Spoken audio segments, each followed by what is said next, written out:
Hello, welcome back to my channel Dreams Commerce World. I'm Aarti and I'm back after a long time. I was too busy, so I was not able to upload the videos for the last 2 months. But now I will try my best to upload the videos regularly. So let's begin the last topic of accounting equation. First of all, let's discuss some new terms. The first one is outstanding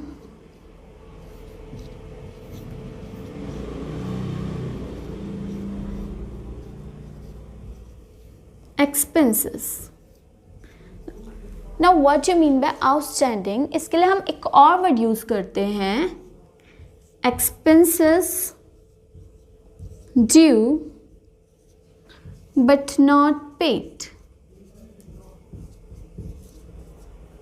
expenses due but not paid का मतलब क्या हुआ कि आपने payment करनी थी but अभी तक नहीं की। इसका एक छोटा सा एग्जाम्पल लेते हैं।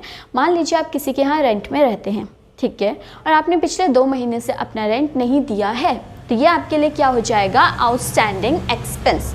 Outstanding expense means expense due but not paid. अभी तक पैसा नहीं दिया, फ्यूचर में देना पड़ेगा। तो इसके लिए जब भी आपका पैसा फ्यूचर में जा रहा है वो आपके लिए क्या होती है, एक लायबिलिटी। तो आउटस्टैंडिंग एक्सपेंसेस आपकी क्या है, एक लायबिलिटी है कि आपको फ्यूचर में पैसा देना पड़ेगा, तो ये आपके लिए लायबिलिटी होगी। इसे हम लायबिलिटी में एक नया कॉलम बना देते हैं आउटस्टैंडिंग एक्सपेंस के नाम से, ठीक है। दूसरी बात हमने पढ़ा है डबल अकाउंटिंग सिस्टम। हर ट्रांजैक्शन के कितने पहलू होते हैं, 2। अब इसका आउटस्टैंडिंग एक्सपेंसेस का एक एग्जाम्पल ले लेते हैं। मान लीजिए आपने क्या किया, 10,000 रुपये रेंट दे रखा है और बाकी के 5,000 रुपये नहीं दिए। तो कोई आपसे पूछेगा आपका रेंट टोटल कितना है, तो कितना हो जाएगा, 15,000। तो यहाँ पे क्या हुआ, आउटस्टैंडिंग एक्सपेंसेस आपके एक्सपेंसेस का ही क्या है, एक पार्ट है। तो इसे आप क्या करोगे, एक्सपेंस है तो कैपिटल में से क्या कर देंगे, इसको माइनस कर देंगे। तो माइनस फ्रॉम कैपिटल। तो आउटस्टैंडिंग एक्सपेंसेस के 2 ट्रीटमेंट। पहला, हमने लायबिलिटी में से क्या किया, एक नया हेड बना दिया, एंड दूसरा आपके एक्सपेंसेस इंक्रीज हो रहे थे, एक्सपेंसेस हमारे लिए लॉस है, तो इसलिए हमने उसे कैपिटल में से क्या किया, माइनस कर दिया, ठीक है। नेक्स्ट देखते हैं इसमें प्रीपेड एक्सपेंसेस। इसके लिए हम और वर्ड यूज करते हैं, एक्सपेंसेस पेड इन एडवांस, और अनएक्सपायर्ड एक्सपेंस भी कहते हैं। अब प्रीपेड एक्सपेंसेस का मतलब क्या हुआ, आपने पेमेंट पहले ही कर रखी है। अब पेमेंट पहले ही कर दी है मतलब कि आपका क्या जा रहा है, पेमेंट कर रहे हो, पैसा जा रहा है, तो कैश में से क्या कर देंगे, इसको माइनस कर देंगे। सेकेंड, पहले ही पेमेंट कर देना आपके लिए क्या होता है, एक एसेट होता है। इसका एक एग्जाम्पल ले लेते हैं। इस बार आपने क्या किया, रेंट पूरे 1 साल का दे रखा है। अब आप रात में कितने बजे भी आओ, कितना भी हल्ला करो, आपको जो आपके लैंडलॉर्ड्स हैं वो आपको निकाल नहीं सकते, क्योंकि आपने उन्हें क्या किया है, पहले ही 1 साल का पेमेंट कर दिया।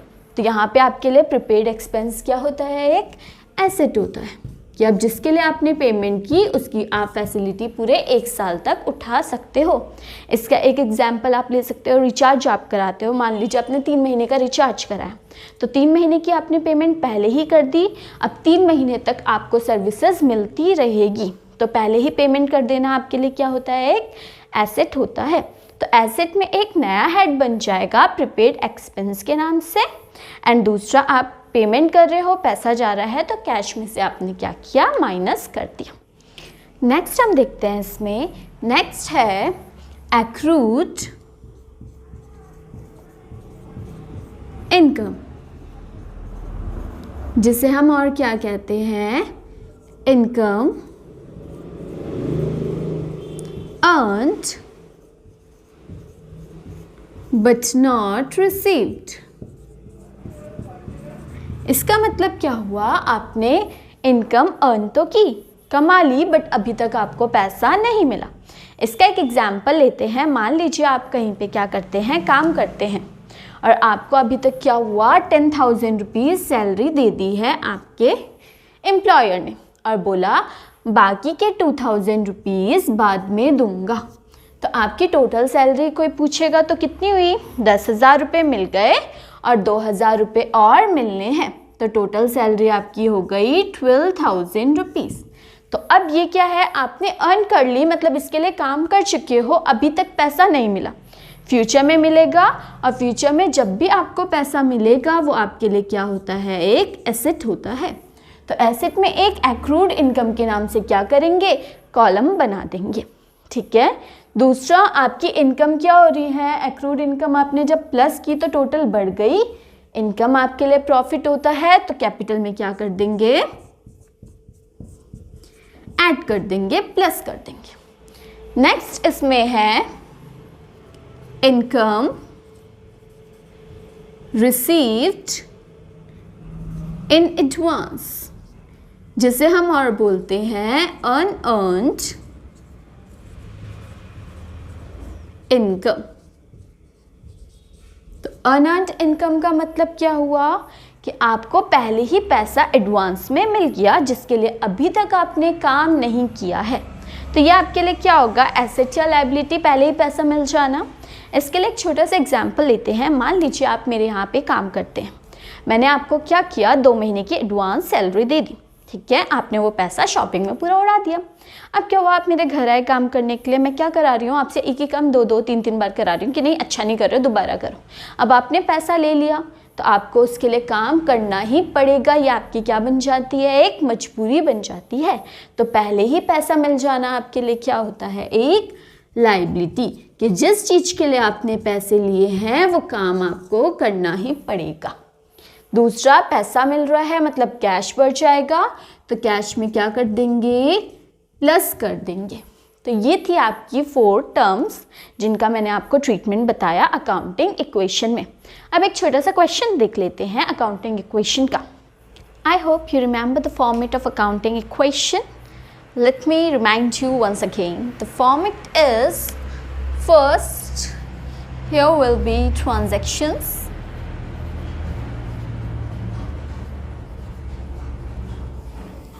ट्रांजैक्शंस आपको क्वेश्चन में गिवन होती है। फॉर्मूला की बात अगर हम करें तो आपको मैंने बताया था assets equals to liabilities plus capital.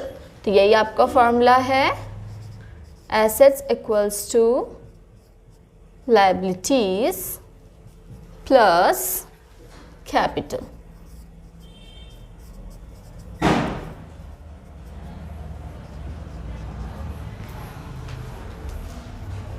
अब यहाँ पे हम क्या करते हैं, एक और लाइन खींचते हैं जहाँ पे आपके क्या आ जाते हैं, एसेट्स और लायबिलिटीज़ के सब हेड्स भी आ जाते हैं। तो यहाँ पे हम क्या करते थे, एक और लाइन खींच देते थे ताकि वहाँ पे आप क्या कर सको, लायबिलिटीज़ के और एसेट्स के सब हेड लिख सको। अब क्वेश्चन की बात करते हैं। मान लीजिए आपको गिवन है first, business started with cash rupees 5 lakh and furniture rupees 1 lakh। ये आपको क्वेश्चन गिवन है। अब बिजनेस में कौन कौन सी चीज़ें आ रही है, एक आ रहा है आपका कैश और दूसरा फर्नीचर। कैश और फर्नीचर दोनों ही आपके एसेट्स होते हैं, तो एसेट्स में 2 कॉलम बन जाएंगे, एक कैश के नाम से एंड दूसरा फर्नीचर के नाम से। अब कैश बिजनेस में कितना आया है आपका, 5 लाख रुपए, तो यहाँ पे आ गया आपका 5 लाख प्लस फर्नीचर कितने रुपए का है आपका 1 लाख, तो यहाँ पे आ जाएगा 1 लाख। कॉमे लगाना मत भूलना, ओके। एंड बहुत से बच्चे ऐसे लिखते हैं 0, तो ऐसे कभी भी आपके 0 नहीं आएंगे, ये चीज़ याद रखना। पूरे प्रॉपर तमीज़ से आपके 0 दिखने चाहिए। अब बिज़नेस स्टार्ट किया हमने, बिज़नेस में जितना भी इन्वेस्टमेंट हम करते हैं वो क्या कहलाती है, आपकी कैपिटल। तो आप 5 लाख रुपए कैश लेके आए, साथ में 1 लाख रुपए फर्नीचर, तो टोटल आपकी कैपिटल कितने रुपए की हो गई यहाँ पे 6 लाख रुपीस। तो यहाँ पे कैपिटल में आ गया आपका 6 लाख। अब आपकी दोनों साइड हमेशा क्या होनी चाहिए, इक्वल। तो 5 + 1 6 लाख एंड दूसरी तरफ भी आपका कितना है 6 लाख रुपीस। तो दोनों साइड आपकी बिल्कुल इक्वल आ रही है। सेकेंड इसमें एक और एग्जाम्पल लेते हैं। Purchase goods costing rupees 50,000 from Ram, out of which 3/5 was on credit। अब हमने क्या किया, गुड्स खरीदे, सामान आ रहा है, ये आपके लिए क्या होता है, एक एसेट, किस नाम से, स्टॉक के नाम से। तो अब सबसे पहले आपके पास स्टॉक आया, कितने रुपए का सामान खरीदा आपने, 50,000 रुपये का। तो यहाँ स्टॉक में आ गया आपका 50,000 रुपीज़। आगे क्या लिखा है, 50 में से 3/5 उधार है, क्रेडिट मतलब उधार। अब 50,000 का 3/5 कितना होता है आपका 30,000 रुपीज़। 5 1 जा 5, 5 1 जा 5, 10,000 बचा था। 10 × 3 कितना होता है 30,000। तो आपने क्या किया, जो 50,000 रुपये का सामान खरीदा उसमें से 3/5 मतलब कि 30,000 रुपीज़ का उधार में खरीदा। उधार मतलब अभी पेमेंट नहीं की, फ्यूचर में करनी पड़ेगी, फ्यूचर में पैसा जाएगा तो वो आपके लिए क्या होती है, एक लाइबिलिटी। और उन लोगों को हम क्या कहते हैं, क्रेडिटर्स। तो क्रेडिटर के नाम से आपका क्या हुआ, एक कॉलम बन गया। कितने रुपए के आपने उधार में खरीदे हैं, 30,000 रुपीज़ के। तो क्रेडिटर में आपका आ गया 30,000। अब अगर 50,000 रुपये में से 30,000 का आपने सामान उधार में खरीदा, मतलब कि 20,000 आपने क्या कर दिया होगा, पेमेंट कर दी होगी। अब पैसा जा रहा है तो कैश में से क्या कर देंगे, इसको माइनस। तो यहाँ से कैश में से हमने क्या किया, 20,000 रुपीज़ माइनस कर दिए। अब यहाँ पे हमारी क्या आ जाएगी, एक न्यू इक्वेशन। न्यू इक्वेशन में हम क्या करते हैं, प्लस माइनस करके लिख देते हैं। तो न्यू इक्वेशन, 5 लाख रुपीज़ आपके पास कैश थे, जिसमें से 20,000 रुपीज़ चले गए, तो बचा कितना, 4,80,000। अब याद रखना, अकाउंट्स में हम हमेशा क्या करते हैं, जब भी माइनस होता है उसके लिए ब्रैकेट का साइन लगाते हैं। नेक्स्ट 1 लाख रुपीज़ का आपका फर्नीचर था, कोई भी सामान नहीं गया उसमें से, तो पूरा का पूरा 1 लाख आ गया। 0 + 50 50,000। अब याद रखना, इन दो लाइन के बीच में जो भी अमाउंट लिखी रहती है उनको हम प्लस माइनस करते हैं। देन 0 + 30 आपका कितना हो गया, 30,000 रुपीज़। एंड कैपिटल में कोई चेंजेस नहीं आए, तो 6 लाख + 0 6 लाख। तो अगर आप देखोगे दोनों तरफ, दोबारा से आपका क्या होना चाहिए, इक्वल आना चाहिए। तो 4,80,000 + 1 लाख + 50, आपका टोटल कितना हो गया, 6,30,000। एंड क्रेडिट साइड भी आपका कितना है, 30 + 6 लाख, मतलब कि 6,30,000। नेक्स्ट देखते हैं इसमें third point, sold goods costing rupees 10,000 for rupees 12,000 to Shyam। अब हमने क्या किया, सामान बेच रहे हैं, सामान सेल किया हमने, तो स्टॉक हमारा क्या हो जाएगा, कम हो जाएगा। अब सामान था कितने रुपए का, 10,000 रुपये का, तो स्टॉक में से हम क्या करेंगे, 10,000 रुपीज़ को माइनस कर देंगे। ठीक है, अब 10,000 का सामान हमने कितने में बेचा, 12,000 रुपये में शाम को। अब जब भी नाम दे रखा होता है तो हम ये मान के चलते हैं कि हमने क्या किया, उधार में सामान खरीदा या बेचा। अब यहाँ पे भी नाम दे रखा था तो मतलब हमने क्या किया, सामान शाम को क्रेडिट में सेल किया है। अभी पैसा रिसीव नहीं हुआ, फ्यूचर में पैसा मिलेगा। फ्यूचर में जब भी पैसा मिलेगा वो आपके लिए क्या होता है, एसेट। और वो लोग जिनको हम उधार में सामान बेचते हैं उन्हें हम क्या कहते हैं, डेटर। तो यहाँ पे डेटर का एक नया कॉलम बन जाएगा।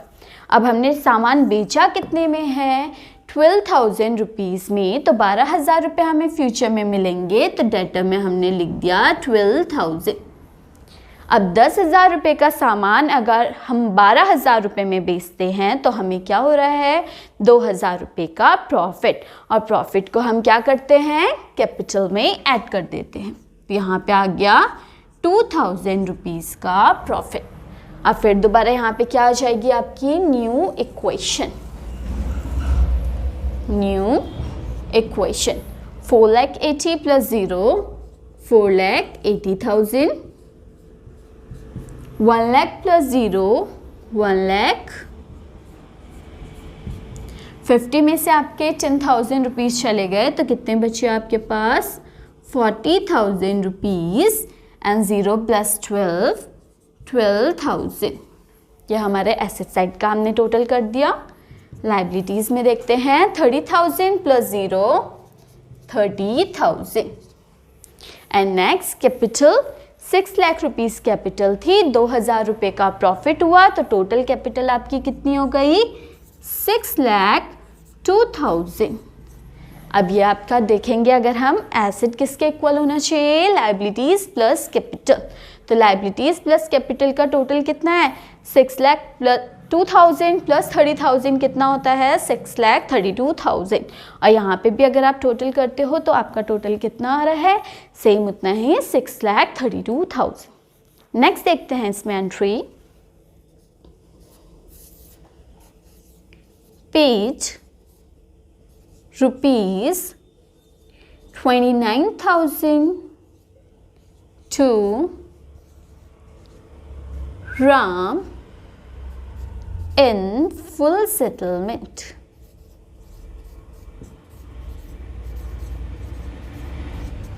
अब इसका मतलब क्या हुआ, अब हम क्या कर रहे हैं, राम को पेमेंट कर रहे हैं कितने रुपए, 29,000 रुपीज़ फुल सेटलमेंट में। फुल सेटलमेंट का मतलब क्या होता है कि मान लीजिए आपको किसी को पेमेंट करना है और आप क्या करते हो, थोड़ा पैसा कम देके बोलते हो ठीक है इतने में ही मान जाओ, और वो मान भी गए।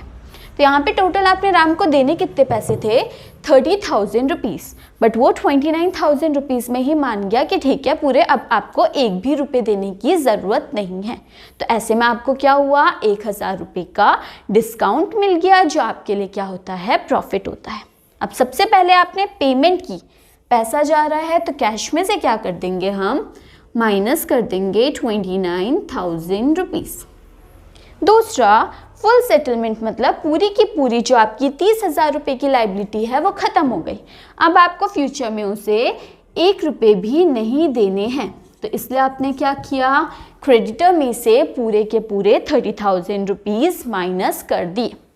अगर क्वेश्चन में सिर्फ ये लिखा होता पे 20,000 टू राम, तो हम यहाँ से क्रेडिटर्स में से सिर्फ 29,000 रुपीज़ ही क्या करते, माइनस करते। बट यहाँ पे क्वेश्चन में लिखा था फुल सेटलमेंट मतलब अब आपको आगे एक भी रुपये उसे देने की ज़रूरत नहीं है, इसलिए आपने क्रेडिटर में से पूरे के पूरे 30,000 रुपीज़ क्या कर दिए, माइनस। अब 30,000 रुपीज़ देने थे बट आपने पेमेंट कितनी की है, 29,000, तो 1,000 रुपये का आपका फ़ायदा हुआ, डिस्काउंट मिला। प्रॉफिट को आप क्या करते हैं, कैपिटल में ऐड कर देते हैं, तो यहाँ पे हम प्लस कर देंगे 1,000 रुपीज़ का जो आपको डिस्काउंट मिला है। अब इसके बाद फिर दोबारा से क्या आ जाएगी आपकी न्यू इक्वेशन। अब टोटल आपके पास कितने पैसे थे, 4,80,000 रुपीज़, जिसमें से आपने 29,000 रुपीज़ क्या कर दिए, पे कर दिए। तो बैलेंस कितना बचा आपका, 4,51,000 रुपीज़। 1,00,000 plus 0, 1,00,000, 40 plus 0, 40,000, 12 plus 0 12,000। अब लाइबिलिटीज़ आपकी तो बची नहीं थी, 0 हो गया, 30 में से 30 गया 0। एंड कैपिटल आपकी 6,02,000 थी, प्लस 1,000 किया तो टोटल हो गया 6,03,000।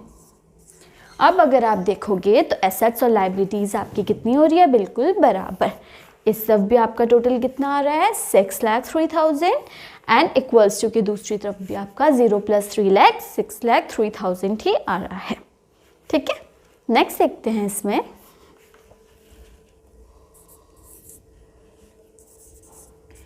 Which your goods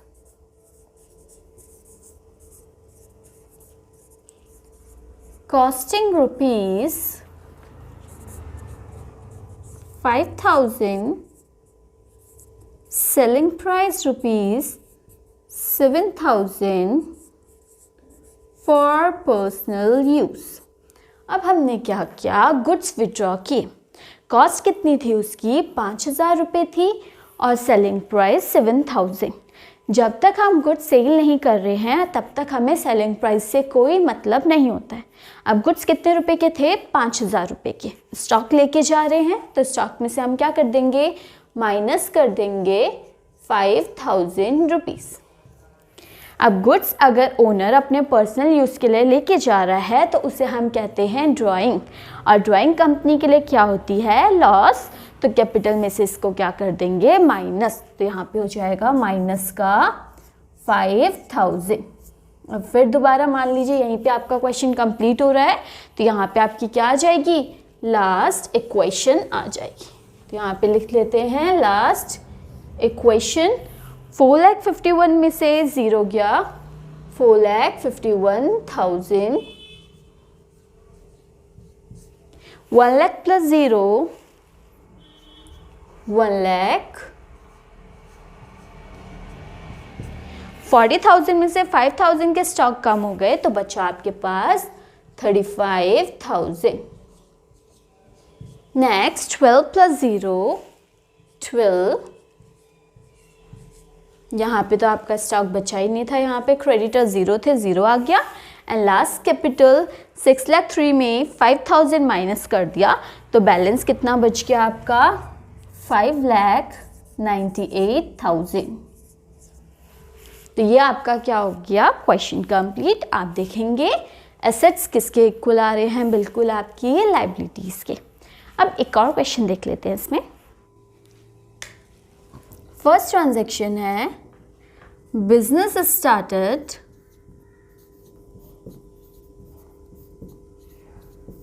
with cash ₹2 lakh. इस बार हमने क्या किया, 2 लाख रुपए के साथ बिजनेस स्टार्ट किया। अब बिजनेस में पैसा आ रहा है तो सबसे पहले कैश आ गया आपका एसेट्स में 2 लाख रुपीस।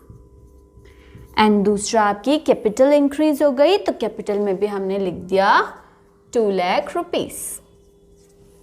सेकेंड इसमें देखते हैं, एंट्री दे रखी है, मान लीजिए purchase building of rupees 5 lakh and payment is made by taking loan. इस बार हमने क्या किया, बिजनेस में एक बिल्डिंग खरीदी। बिल्डिंग भी हमारी एक प्रॉपर्टी है, एसेट है, तो एसेट में नया कॉलम बन जाएगा बिल्डिंग के नाम से। अब बिल्डिंग हमारी कितने रुपए की आई है, 5 लाख रुपीस की, तो यहाँ पे हमने लिख दिया नया कॉलम बना के 5 लाख। आगे बोला है पेमेंट करने के लिए हमने क्या किया, बैंक वालों से लोन लिया। अब लोन हमारे लिए क्या होता है, एक लाइबिलिटी जिसे हमें फ्यूचर में पे करनी पड़ेगी। तो लाइबिलिटीज़ में एक नया कॉलम बन जाएगा लोन के नाम से। और लोन कितने रुपए का लिया है हमने, 5 लाख। तो यहाँ पे आ गया आपका 5 लाख रुपए लोन में। अब हमारी क्या आ जाएगी, न्यू इक्वेशन। तो यहाँ पे लिख देते हैं new equation 2 lakh plus 0 2 lakh, 0 plus 5 lakh 5 lakh. अब यहाँ पे लाइबिलिटीज़ में पहले 0 था, 5 लाख हो गया, तो टोटल आ जाएगा आपका 5 लाख रुपीज़। एंड कैपिटल में भी कितना आ जाएगा, 2 लाख। तो दोनों तरफ अगर आप देखो तो कितना हो गया, 5 plus 2 7 lakh, 2 plus 5 7 lakh equal चल रहा है। एक और नई देखते हैं इसमें ट्रांजैक्शन। मान लीजिए लिखा है आउटस्टैंडिंग सैलरी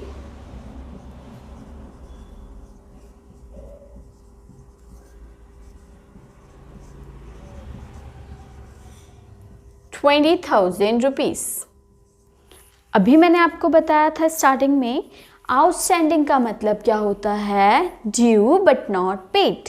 अभी तक पेमेंट नहीं की, फ्यूचर में पे करना पड़ेगा, तो ये आपकी एक क्या होती है, लाइबिलिटी।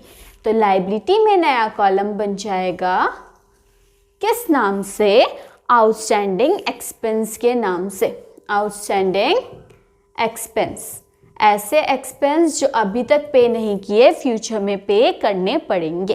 कितने रुपए, 20,000। तो यहाँ पे आ गया आपका 20,000 रुपये।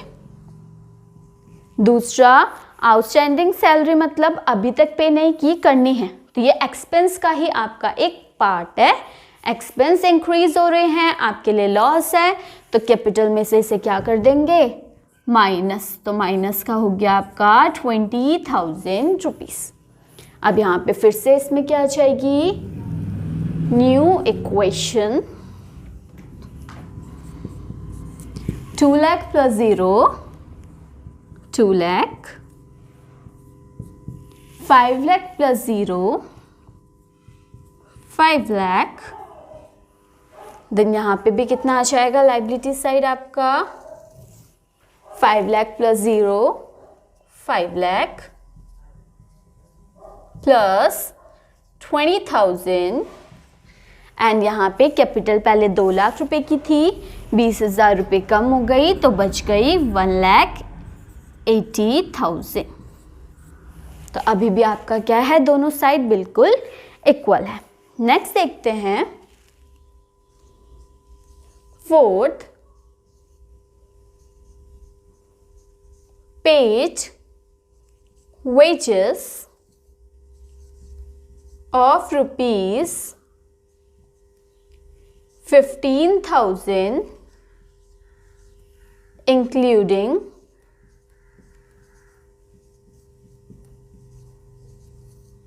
rupees 2,000 for next year। अब हमने क्या किया, पे किए वेजेस। वेजेस भी आपको पता है आपके लिए क्या होता है, एक एक्सपेंस होता है जो आप डेली बेसिस में पे करते हो नॉर्मली। तो आपने टोटल कितना पेमेंट किया है, 15,000 रुपये पे कर रहे हो, पैसा जा रहा है, तो कैश में से क्या करेंगे, इसे माइनस कर देंगे। अब 15 में से इन्होंने बोला 2,000 रुपये हमने एडवांस में पेमेंट की, ठीक है। तो अब मान के चल लीजिए आपको क्या करना था, टोटल 15,000 रुपये आपने पे किए, जिसमें से 2,000 रुपये क्या है, एडवांस है। तो टोटल आपको वेजेस पे कितने करने थे, सिर्फ 13,000 रुपये, 13,000। तो आपका एक्सपेंसिव कितना है, 13,000। तो इसे हम कैपिटल में से क्या कर देंगे, माइनस कर देंगे। फिर से बता रही हूँ, आपने टोटल क्या किया, 15,000 रुपीज़ के वेजेस पे किए हैं, जिसमें से 2,000 रुपये क्या है, अगले साल के हैं। तो इस साल का एक्सपेंस आपका सिर्फ कितना हुआ, 13,000। तो यहाँ पे सिर्फ हम इस साल की चीज़ों को क्या करते हैं, नॉर्मली प्लस और माइनस करते हैं। तो यहाँ पे हमने माइनस कर दिए 13,000। अब पेमेंट करनी थी हमें 15,000 और हमने 2,000 रुपये एडवांस में पे कर दिए। अब इस साल हमने पेमेंट कर दी, तो अगले साल फिर से नहीं करेंगे।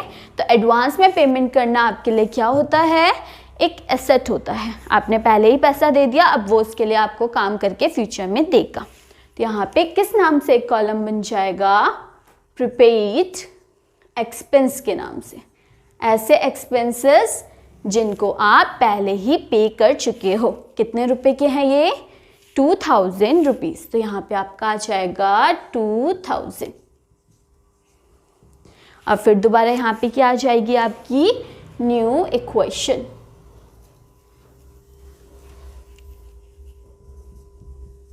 टोटल 2 लाख रुपीज़ आपके पास कैश थे, जिसमें से 15,000 रुपीज़ कम हो गए, तो बैलेंस कितना बचा? 1,85,000 plus 5 plus 0 5 lakh and plus 2,000 rupees. वैसे यहाँ पे देखते हैं लायबिलिटी साइड, टोटल आपका 5 लाख रुपए का लोन है प्लस 20,000 रुपीज़ के आपके आउटस्टैंडिंग एक्सपेंसेस हैं एंड प्लस 1,80,000 रुपीज़ की आपकी कैपिटल थी, जिसमें से 13,000 कम हो गया, तो बैलेंस कितना बचा आपके पास? 1,67,000। ठीक है। अब अगर आप देखो दोनों तरफ का टोटल करके, तो यहाँ पे कितना हो रहा है? 5 लाख प्लस 1,85,000 कितना हो गया आपका? 6,85,000 प्लस 2, तो 6,87,000। एंड इस सब भी अगर आप देखोगे तो टोटल कितना है? 5 प्लस 20 प्लस 1,67,000 आपका कितना हो जाएगा? 6,87,000। तो दोनों साइड आपके क्या आ रहा है? बिल्कुल इक्वल। नेक्स्ट ट्रांजैक्शन देखते हैं।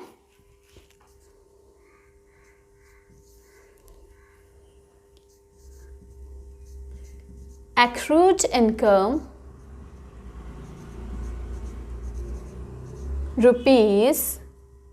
₹3,000। अब accrued इनकम का मतलब क्या होता है? Income earn but not received, कि आपने काम कर लिया, आपको पैसा मिलना था, अभी तक नहीं मिला, फ्यूचर में मिलेगा। फ्यूचर में पैसा मिलेगा तो ये आपके लिए क्या होता है? एक एसेट। तो एसेट में एक नया कॉलम बन जाएगा एक्रूड इनकम के नाम से। टोटल कितनी इनकम है आपकी? 3,000। तो यहाँ पे आप 3,000 रुपीज़ दिखा देंगे। एंड सेकेंडली आपने क्या किया? यहाँ पे 3,000 रुपये की इनकम मिलेगी, इसी साल की है ये इनकम, तो इनकम को कैपिटल में क्या कर देते हैं? प्लस। तो यहाँ पे प्लस हो जाएगा 3,000 रुपीज़। फिर दोबारा यहाँ पे क्या आ जाएगी आपकी new equation. 1,85,000 plus 0 1,85,000, 5 lakh plus 0 5 lakh, 2,000 plus 0 2,000 and 0 plus 3,000 3,000। वैसे यहाँ लाइबिलिटीज़ में भी देख लेते हैं। 5 लाख प्लस 0 आपका कितना आ गया? 5 लाख रुपीज़ आ गया, plus 20 plus 0 20,000 and capital 1,67,000 rupees की थी, 3,000 और ऐड हो गए, तो टोटल हो गई 1,70,000। फिर वही आपके एसेट्स इक्वल्स टू अभी भी क्या हो रहा है? लाइबिलिटीज़ प्लस कैपिटल है। नेक्स्ट देखते हैं।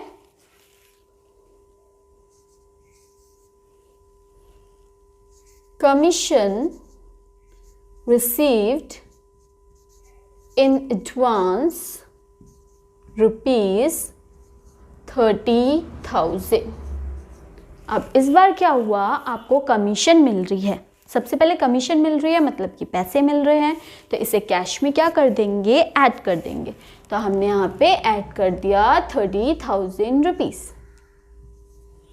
अब पहले ही पैसे मिल जाना आपके लिए क्या होती है? एक लाइबिलिटी होती है, क्योंकि जिस चीज़ के लिए आपने पैसा लिया है अब उसके लिए काम करना ही पड़ेगा। तो यहाँ पे लाइबिलिटीज़ में एक नया कॉलम बन जाएगा अनअर्न्ड इनकम के नाम से, या जिसे आप और क्या कह सकते हो? Income received in advance. Total कितने रुपए मिले आपको? 30,000 रुपीज़। यहाँ पे हमने 30,000 रुपीज़ लिख दिया। अब फिर दोबारा यहाँ पे आपकी क्या आ जाएगी? New equation. 1,85,000 रुपीज़ आपके पास पहले से थे, 30,000 रुपीज़ और मिल गए, तो टोटल कितना हो गया 2,15,000 plus 5 lakh plus 0 5 lakh, then 2,000 plus 3,000 equals to liabilities में कितना आ जाएगा, सबसे पहले 5 लाख रुपए